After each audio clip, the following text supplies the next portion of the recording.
Good morning, students. Welcome to Ashadeep Senior Secondary School, Powty Road, Smalka. Students, today we read our chapter number 3, which is शब्द विचार. तो बेटा शब्द क्या होता है? वर्णों का ऐसा समूह जिसका निश्चित अर्थ होता है वह शब्द कहलाता है, यानी कि जिसका कोई अर्थ निकले. तो हम अपने भावों और विचारों को प्रकट करने के लिए शब्दों का प्रयोग करते हैं, यानी कि अपने मन की बातों को दूसरों को बताने के लिए हम किस चीज़ का प्रयोग करते हैं? शब्दों का प्रयोग करते हैं. शब्दों के भेद जो है 4 तरह से होते हैं: अर्थ के आधार पर, स्रोत के आधार पर, रचना के आधार पर और प्रयोग के आधार पर. अर्थ के आधार पर शब्दों के भेद. तो अर्थ के आधार पर शब्दों के 2 भेद होते हैं. पहला है सार्थक और दूसरा शब्द है निरर्थक. तो सार्थक शब्द क्या होता है? सार्थक शब्द वह होते हैं जिन शब्दों का कोई अर्थ होता है, उन्हें हम सार्थक शब्द कहते हैं. सा अर्थक यानी कि अर्थ के साथ, जैसे पुस्तक, कमल, सुराही आदि. तो इनका क्या है? मतलब निकल रहा है. एक पर्टिकुलर चीज के लिए हमने इसका नाम जो है रखा हुआ है, ये शब्द रखा हुआ है. निरर्थक शब्द वे होते हैं जिन शब्दों का कोई अर्थ नहीं होता है, उन्हें निरर्थक शब्द कहते हैं. निर यानी कि जिनका कोई मतलब ना हो, बेकार हो, जैसे मकल, छमली, नगुश आदि. तो इन शब्दों का कोई निश्चित अर्थ नहीं निकल रहा है. अर्थ के आधार पर सार्थक शब्दों के निम्नलिखित भेद होते हैं, यानी कि सार्थक शब्द जो हमने बोला तो वो अलग अलग तरह के होते हैं. कौन कौन से होते हैं? पर्यायवाची, विलोम, अनेकार्थी, वाक्यांशों के लिए एक शब्द, एकार्थी, एकार्थक प्रतीत होने वाले शब्द. ये आगे आने वाले अध्याय में हम पढ़ेंगे.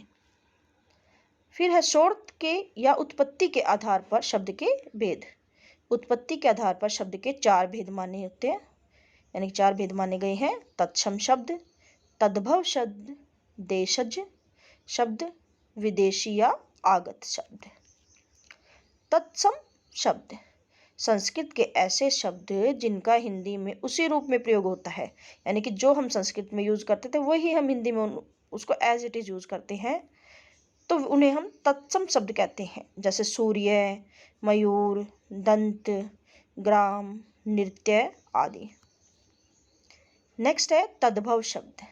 तो संस्कृत के जो शब्द कुछ परिवर्तन के साथ, यानी कुछ बदलाव, परिवर्तन क्या होता है? बदलाव के साथ हिंदी में प्रयुक्त होते हैं, उन्हें हम तद्भव शब्द कहते हैं. यानी अपने बोलने के अनुसार हमने उसमें कुछ बदलाव कर लिया है. जैसे चंद से हमने क्या बना लिया? चांद. सर्प से सांप, मुख से मुंह आदि. तो इनमें हमने थोड़ा बहुत बदलाव कर लिया है, तो वो कौन से शब्द हो गए? तद्भव शब्द हो गए. नेक्स्ट है देशज शब्द. तो ऐसे क्षेत्रीय शब्द जो स्थानीय बोलियों या उपभाषाओं से हिंदी में आए हैं, यानी कि हमारी जो देसी बोली से आए हैं, जैसे हरियाणा से है, राजस्थानी से है, मारवाड़ी से है या पंजाबी से है, तो वो हम उन्हें क्या बोलते हैं? देशी या देशज शब्द कहलाते हैं, यानी कि हमारी जो आम बोलचाल की भाषा के शब्द हैं. जैसे कड़क, फुनगी, गाड़ी, फटाफट आदि. नेक्स्ट है हमारे बेटे विदेशी या आगत शब्द. तो हिंदी में आए अन्य देशों के शब्द, विदेशी यानी कि जो दूसरे देशों से आए हैं, शब्दों को आगत शब्द यानी कि आने वाले या विदेशी शब्द कहा जाता है. आज हिंदी भाषा में अरबी, फारसी, अंग्रेजी, पुर्तगाली, तुर्की, फ्रांसीसी आदि भाषाओं के शब्द बहुप्रचलित है, यानी कि बहुत ज़्यादा मात्रा में हम यूज करते हैं. जैसे हवालात, आईना, कैमरा, चमचा, कूपन आदि. रचना के आधार पर शब्दों के भेद. तो रचना के आधार पर शब्दों के 3 भेद होते हैं. जैसे हम बनाते हैं, रचना क्या? बनाने के लिए, जैसे लिखते हैं हम उनको, तो वो कौन कौन से हैं? रूढ़ शब्द या मूल शब्द, यानी कि मेन जो हमारे वर्ड हैं, यौगिक शब्द और थर्ड आपका योग रूढ़ शब्द. रूढ़ शब्द जिन शब्दों के खंडों का कोई अर्थ नहीं निकलता है, यानी कि जब हम उन शब्दों को तोड़ते हैं तो उनका कोई मतलब नहीं निकलता है, और जो शब्द परंपरा से किसी विशेष अर्थ के लिए प्रयोग किए जा रहे हैं, यानी कि हम पुराने टाइम से जिनका यूज कर रहे हैं, उन्हें हम रूढ़ शब्द कहते हैं. जैसे घर, नल, फल, माता आदि. अब हम इसके टुकड़े करेंगे घर के, तो इसका कोई मतलब नहीं निकलेगा, लेकिन हम पुराने टाइम से, पुराने ज़माने से इन शब्दों का ही यूज करते आ रहे हैं. नेक्स्ट है आपका यौगिक शब्द. ऐसे शब्द जो दो या दो से अधिक शब्दों के मेल से बने हों तथा उनके खंड करने पर उसके प्रत्येक खंड का अर्थ निकलता हो, वे यौगिक शब्द कहलाते हैं। जैसे यज्ञशाला, यज्ञ प्लस शाला, यज्ञ के लिए शाला यानी कि यज्ञ करने के लिए, हवन करने के लिए जो घर है वो। हिमालय, हिम जमा आलय, हिम का आलय यानी कि बर्फ का घर। तो इनमें दोनों शब्दों का अलग अलग अर्थ निकल रहा है, तो ये हो गए आपके यौगिक शब्द।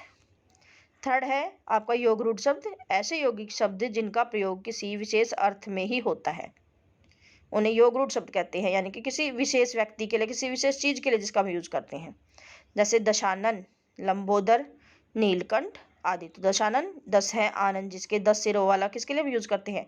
रावण के लिए यूज करते हैं। लंबोदर लंबा है उधर जिसका, यानी कि बड़े धड़ वाला, तो उसको किसको लिए यूज करते हैं? इसका प्रयोग हम गणेश जी के लिए यूज करते हैं। ऐसे नीलकंठ, नीला है कंठ जिसका, यानी कि नीले गले वाला, किसके लिए? हम शिव जी के लिए यूज करते हैं। तो हम इन शब्दों का योग किसी और के चीज के लिए यूज कर रहे हैं, तो इसलिए इनको बोलते हैं योग रूढ़ शब्द। ठीक है बेटे। आगे है आपका प्रयोग के आधार पर शब्दों के भेद। तो प्रयोग के आधार पर भी दो भेद बताए गए हैं, विकारी और अविकारी। विकारी शब्द क्या होता है? जिन शब्दों के रूप लिंग, वचन और कारक के अनुसार बदल जाते हैं, यानी जो शब्द बदल जाते हैं उन्हें विकारी शब्द कहते हैं। जैसे संज्ञा, सर्वनाम, विशेषण और क्रिया विशेषण। लास्ट है आपका अविकारी शब्द। तो जिन शब्दों के रूप हमेशा एक से रहते हैं, यानी कि एक जैसे ही रहते हैं, बदलते नहीं हैं, तो वो होते हैं अविकारी शब्द कहलाते हैं। जैसे क्रिया विशेषण है, संबंध बोधक है, समुच्चय बोधक है, विस्मय आदि बोधक शब्द है। तो आगे आने वाले हम चैप्टर्स में रीड करेंगे। Thank you, have a nice day.